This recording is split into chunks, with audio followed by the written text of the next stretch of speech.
अब आपको बताएं कि बच्चों के आलमी दिन की मुनासबत से वज़ीर-ए-आला सिंध की क़यादत में आगाही वॉक का इनेकाद। वॉक में स्कूलों के सैकड़ों बच्चों की शिरकत। ह्यूमन राइट्स कमीशन सिंध और चाइल्ड प्रोटेक्शन अथॉरिटी के जिम्मेदारों का कहना है कि बच्चों के खिलाफ किसी भी कार्रवाई को रोकने के लिए हेल्पलाइन 1121 पर राब्ता किया जाए। मज़ीद तफसीलात जानते हैं हमारे नुमाइंदे आजिज़ जमाली से। जी आजिज़। वज़ीर आला सिंध की क़यादत में एक वॉक किया गया। बुनियादी तौर पे ये वॉक बच्चों के आलमी दिन के मुनासिबत से था। वज़ीर आला सिंध के अलावा महकमा समाजी बहबूद के सूबाई वज़ीर तारिक टालपुर थे, मुआवन खुसूसी आसिफ खान थे इसमें, जबकि इसके अलावा सिविल सोसाइटी की नुमाइंदा तंजीमें, महकमा समाजी बहबूद, human rights commission of Sindh और दीगर इदारों के लोग इस वॉक में मौजूद हैं। मैं ज़रा बात कर लेता हूँ, मेरे साथ इस वक्त ह्यूमन राइट्स कमीशन सिंध के इकबाल डेतो साहब हैं। सर, ये आज के वॉक के बारे में क्या कहेंगे, खास तौर पे जो बच्चों का आलमी दिन है?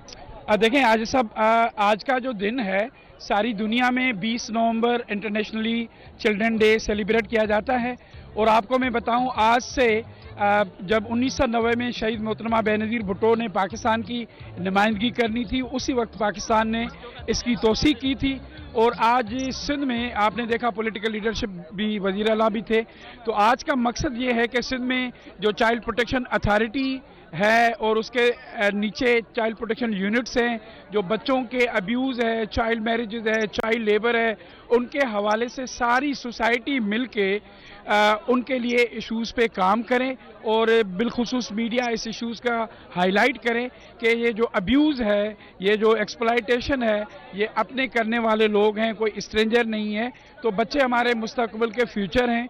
गवर्नमेंट ने इदारे भी बनाए हैं, बजट्स भी रखे हैं, मगर अभी भी हम देख रहे हैं कि बच्चे स्ट्रीट पे भीख मांगते हैं, अभी भी उनके साथ ज़्यादती होती हैं, अभी भी चाइल्ड मैरिजेज हो रही हैं। तो ये आज का दिन अहद है कि हम अपनी कमिटमेंट को रिन्यू करके इस हवाले से इन इश्यूज़ को करें। चाइल्ड प्रोटेक्शन अथॉरिटी का वैसे तो बड़ा किरदार है बच्चों के हवाले से, लेकिन हमारे यहाँ क्या किरदार है? हमें उस तरह की कोई एक्टिविटीज़ नज़र नहीं आ रही। बिस्मिल्लाहिर्रहमानिर्रहीम। जो चाइल्ड प्रोटेक्शन अथॉरिटी है वो जैसा कि आपने सवाल किया, तो इस हवाले से ये है कि हमारे जितने भी डिस्ट्रिक्ट्स हैं उसमें हमारे यूनिट मौजूद हैं और हमारी चाइल्ड हेल्पलाइन भी मौजूद है 1121। और हमारे पास डेली के मिसिंग के, एक्सप्लॉयटेशन के और आपके अनअकम्पनीड बच्चों के, चाइल्ड मैरिजेस के केसेस भी रिपोर्ट होते हैं और उस पर बाकायदा उसका एक मैकेनिज़्म है। उस मैकेनिज़्म के तहत उन केसेस को डील किया जाता है।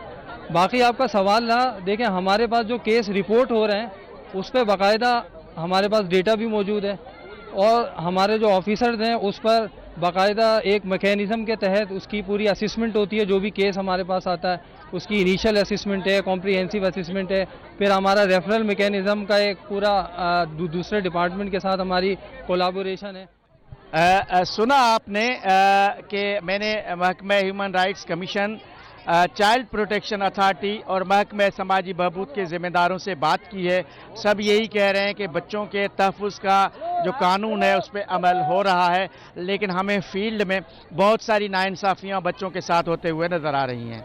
जी, कब कहाँ कितनी मनशियात बरामद हुई और तल्फ की गई, सिंध हाई कोर्ट ने महकमा एक्साइज एंड नारकोटिक्स से 10 साल का रिकॉर्ड तलब कर लिया। मज़ीद तफसीलात जानते हैं अपने नुमाइंदे मुमताज़ जमाली से। जी मुमताज़, बताइएगा।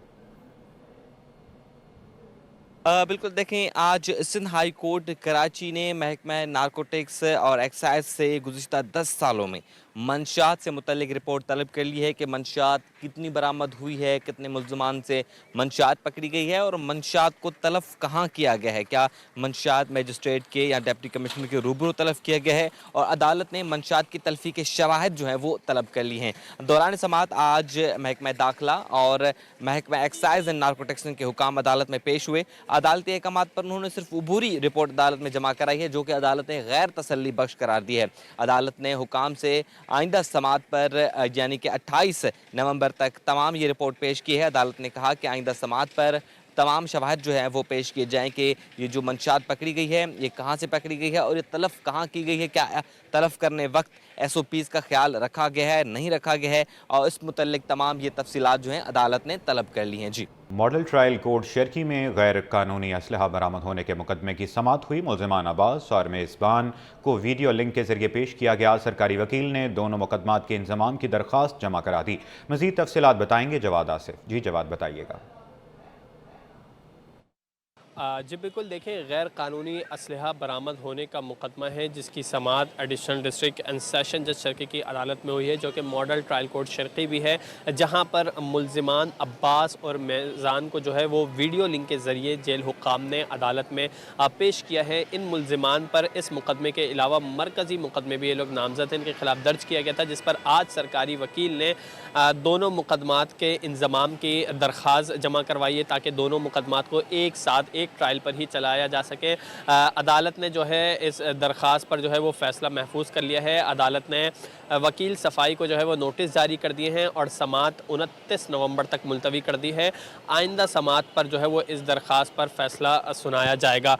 मुल्ज़िमान के ख़िलाफ़ जो है वो थाना कोरंगी सनती एरिया में मुकदमा दर्ज किया गया था। पुलिस हुक्काम के मुताबिक मुल्ज़िमान की कार्रवाई की गई थी तो इनसे गैर कानूनी असलहा बरामद हुआ था। जी, मईशत की दुनिया से आपको आज की ताज़ा तरीन अपडेट दें और बताएं कि पाकिस्तान स्टॉक एक्सचेंज की हफ्तावार रिपोर्ट।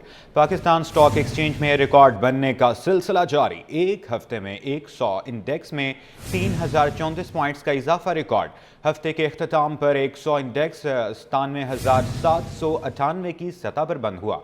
मज़ीद तफसीलात जानते हैं अशरफ खान से। जी अशरफ, अपडेट दीजिएगा। जी, देखा जाए गुज़िश्ता एक हफ्ते के दौरान माशी अदद-ओ-शुमार बेहतर आने और IMF की जो टीम आई थी उससे मुज़ाकरात जो हुए उसमें कोई भी मिनी बजट नहीं आ रहा है। इसके इन खबरों पर सरमायाकार सरगर्म हुआ। एक हफ्ते में 100 इंडेक्स में 3034 पॉइंट की ज़बरदस्त तेजी रिकॉर्ड की गई है। एक हफ्ते में 100 इंडेक्स 3.2% बड़े इजाफे से 97,798 की बुलंद सतह पर बंद हुआ है। कारोबारी हफ्ते में तकरीबन देखा जाए 100 इंडेक्स में 5002 पॉइंट के बड़े रेंज बैंड में कारोबार हुआ है।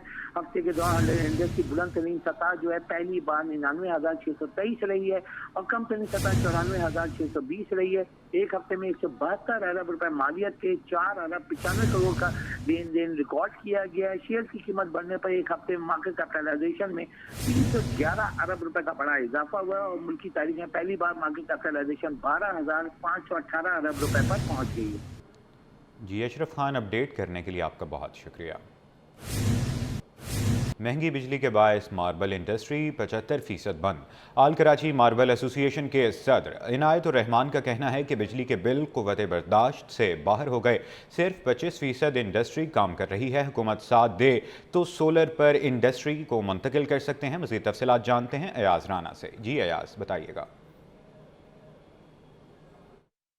जी बिल्कुल, जहां हम बात कर रहे हैं कि जहां इंडस्ट्री के लिए हुकूमत जो है वो अब तक बिजली की कीमतों में कमी जो है नहीं कर सकी, वहीं SMEs भी जो है वो इसका शिकार हैं, क्योंकि SMEs वो स्मॉल इंडस्ट्रीज़ हैं जो लोकल सतह पे चीज़ें तैयार करती हैं। उनके लिए भी जो है अब बिजली की कीमतें जो है वो नागुज़ीर हैं। वो बिजली के बिल इतने हैवी आ रहे हैं कि वो उनका गुजारा जो है वो मुमकिन नहीं है। इस वक्त मैं मंगोपीर में मौजूद हूँ, जो कि मार्बल इंडस्ट्री के लिए सबसे बड़ी जो उसको कहा जाता है ये एरिया माना जाता है। अब मेरे साथ इस वक्त इनायतुर रहमान साहब मौजूद हैं, जो कि खुद इस बिज़नेस से मंसूब हैं, इस एसोसिएशन से ताल्लुक़ रखते हैं। इनायत भाई, ये बात बताएं कि इस वक्त बिजली के बिल कितने आ रहे हैं और आपका गुजारा मुमकिन है या वो बर्दाश्त हो रहे हैं आप लोगों से? जी, बिजली के बिल तो इस वक्त अपने बर्दाश्त से बाहर हो चुके हैं और इंडस्ट्री हमारी तकरीबन 25% चल रही है। 75% ऑफ है बिजली की वजह से। रिसेंटली हमारी जो प्रोडक्ट है ये लग्जरी आइटम आ जाती है, तो ये तो है नहीं कि इसको तो हर घर की ज़रूरत नहीं है। तो तकरीबन हमारे 25% यूनिट चल रहे हैं और वो भी अब शायद बंद हो जाए, अभी जो मज़ीद रेट बढ़े। इस वक्त आपको किस रेट पे बिजली मिल रही है और अगर आप 8 घंटे काम करते हैं तो आपका बिल कितना आता है?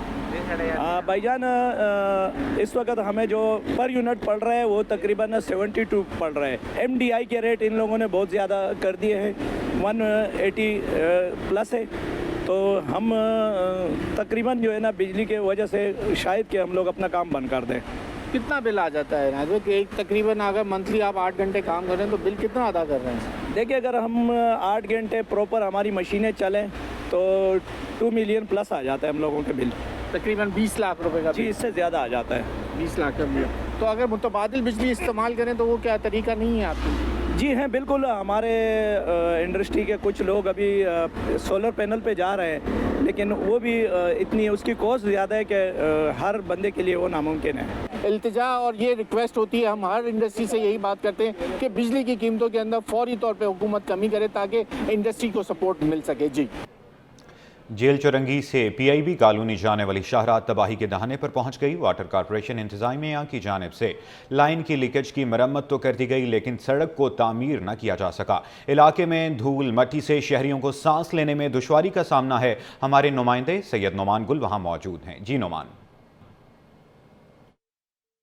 जी हाँ, बिल्कुल। शहर कराची की सड़कों के हवाले से अगर बात कर ली जाए तो ये सड़कें बनाई जाती हैं फिर खस्ता हाली का शिकार हो जाती हैं। इन्हीं सड़कों में एक सड़क जेल चौरंगी से पीआईबी कॉलोनी को जाने वाली सड़क है, जो कि साल में कोई तकरीबन 3 से 4 दफ़ा बनाई जाती है, लेकिन फिर तबाही के दहाने पर पहुंच जाती है। बड़े बड़े गड्ढे पड़ जाते हैं, जिसकी वजह से जो गाड़ियां हैं उनका मिनटों का सफ़र घंटों में तब्दील हो जाता है। सड़कों पर चलने के बजाय गाड़ियां इधर रिंगती हुई नज़र आती हैं। इस वक्त भी मेरे कैमरामैन सैयद ताबिश आपको मेरे अकब में दिखाएं तो गड्ढे इस सड़क पर पड़ चुके हैं। पूरी सड़क जो है वो तबाही के दहाने पर है और यहाँ पर जो है वो तरक्याती काम शुरू किया गया, मिट्टी डाली गई और फिर उसके बाद जो है वो ये धूल मिट्टी का सिलसिला पिछले 20 से 25 रोज़ से जारी है, जिसकी वजह से गुजरने वाले मुसाफिरों को, अहले इलाका को शदीद मुश्किलात का सामना करना पड़ता है। शहरी हमारे साथ मौजूद है। सर, हमें बताइएगा किन मुश्किलात का सामना होता है यहाँ पर और ये वजह क्या है कि साल में 3 दफ़ा बनाई जाती है सड़क फिर टूट जाती है? सबसे बड़ी वजह तो ये थी, इस सड़क पे वाटर बोर्ड की लीकेज थी लाइन की। उस काम को भी हुए तकरीबन 1.5 हफ्ता हो गया है और उसके बावजूद भी इन्होंने माल वाल ला के डाला हुआ, मगर सड़क अभी तक तामीर नहीं हुई है। बहुत बहुत शुक्रिया। हमारे शहरी मौजूद थे जो कि बता रहे थे यहाँ पर पानी की लीकेज का मसला था, जो कि जिसकी वजह से सड़कें जो है वो तबाही के दहाने पर पहुँचती हैं। इस वक्त जो है वो वाटर बोर्ड की जानिब से काम कर लिया गया है, जबकि जो गड्ढे हैं उन्हें भरा जा रहा है, लेकिन जो काम है वो सुस्त रवि का शिकार है, जिसकी वजह से शहरी अजियत से दो चार हैं। जी।